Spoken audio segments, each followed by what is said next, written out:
Hello, welcome back to the pilot episode of Threads, a new show here on LTC. Today we're featuring 3 segments about the new draft master plan that the city has, also being called Vision 2025. The idea is to wrap up input and feedback from the city residents, businesses, and institutions to say, how would we like our Lowell to look in the year 2025? We're revisiting the plan 10 years after the original master plan in 2003. Now we're heading into 2013.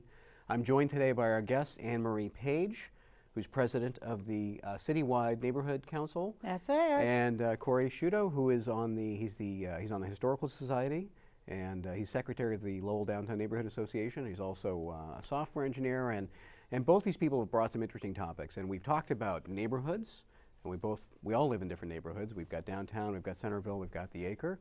We talked about sustainability of the environment, and now we're going to wrap up today with a talk about economics, economic development, and transportation and mobility.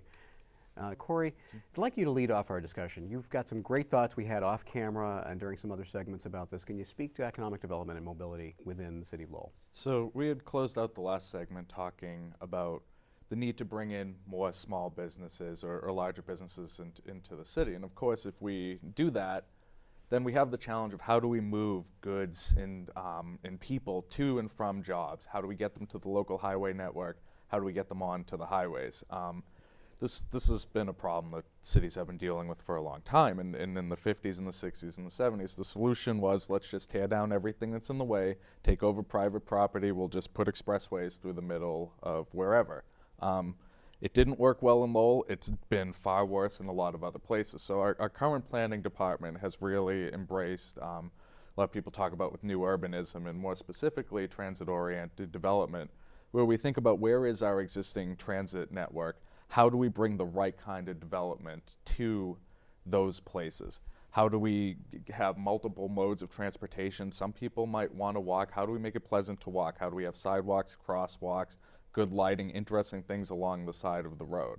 How do we keep the speed down for vehicles that are traveling to make it more pleasant for everybody, but at the same time have the lights synchronized like they are in New York City? If you travel an avenue in New York, you just see if you're going the speed limit, one light after another turns in front of you. You never have to stop. Saves time, saves gas, makes things better for everybody. Can we have a better bus system? Do we need a light rail system? Do we, with all the heavy rail lines that we've been closing down, is that always the right thing to do? Can the city do more to be more bike friendly? We just spent a lot of time putting in showers, putting in bike lanes that require a lot of education for people to know it's not legal in this state to ride your bike on the sidewalk. It's not legal to ride the wrong way down a one-way street. And bicyclists and cars could do much better with each other with education.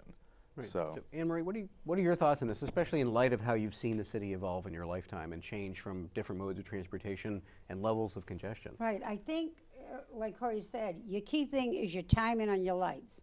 They just adjusted some timing. They're testing it coming over the bridge, over the river, because I'm over in Centerville and you've got to cross the river. And it's not working too well. So they're doing different tests, different studies, find out what is the best way to move the traffic, because it was a very dangerous, crossover. It's not as dangerous, but you wait a little longer. So they're trying to get it to work. And like you said, if they sequence the lights, you can move the traffic. So you can see that's coming. You just have to be patient while it's getting done. Now we've got a couple minutes left to just talk about economic development and mobility. In light of the master plan, which you've both read through, you've both been to the review meetings, anything that you think the city's doing right or could change? I'm generally getting a positive feeling from both of you about the city, about the DPD and the what they're doing with the plan. But I think continuing on the trend of making the lights better is an easy win. Most people drive to work. I drive to work all the way down to Waltham. I pass through the intersection of Central, Gorham, Appleton, Middlesex every day. Those lights make no sense. It would make things a lot better if they did. The bike lanes have been very positive. I would like to see some better focus on the way the LRTA is operated. We were talking about off camera that when you were growing up, a lot of the lines were 15 to 30 minutes. They're 30 minutes to an hour at this point. The system is not set up for people that need to get somewhere in a particular amount of time to get there. When I worked in Bedford, it would take me more time to guarantee that I was going to catch my first bus to get to work than it would take to drive 15 miles to Bedford. You can outwalk the system in most cases if you're a fast walker. We have a lot of potential if we figure out how to make a more functional bus system. I think, as we wrap up here, I think it's key, we all provide feedback both through the planning department and through your city council, and encourage people to provide feedback to the city, and certainly, talk amongst yourselves, look at the master plan. Right. And say, here's how we think it could be better.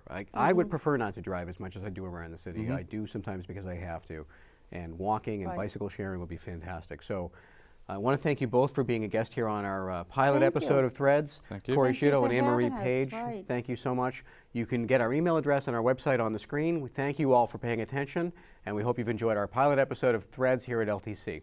Thanks a lot.